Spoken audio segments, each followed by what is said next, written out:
In today's video, I'm going to teach you how to cancel Dashlane with a straightforward approach that should only take about 5 minutes of your time.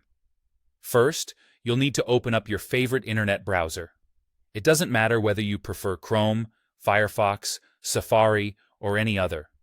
Just use whichever is most convenient for you. In the search bar, type in Dashlane and hit enter. This will lead you to a list of search results.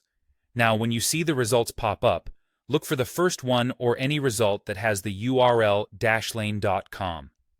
Depending on the search engine and any ads you might see, the order may vary, but generally, the official Dashlane site should be at the top.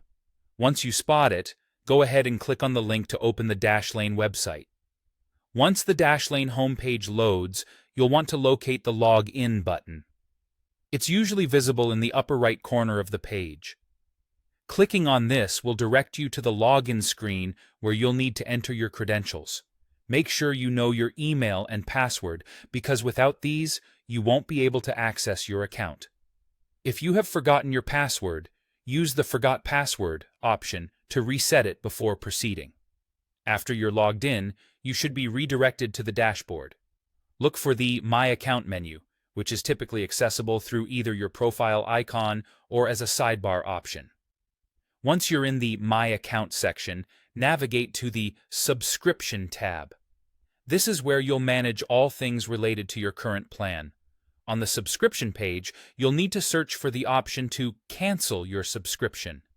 This step is crucial, so take a moment to read everything on the subscription page carefully, since the option might be a bit tucked away to ensure users don't accidentally cancel their service. Once you find it, select Cancel your subscription and follow the on-screen prompts to confirm the cancellation.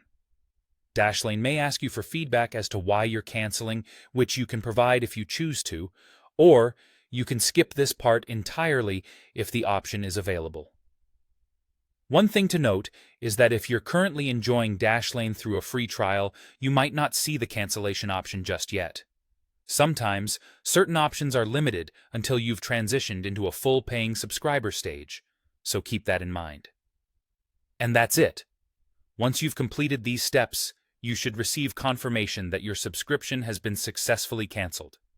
Don't forget to check your email too, as Dashlane may send additional confirmations or information regarding your account and any final steps you need to consider.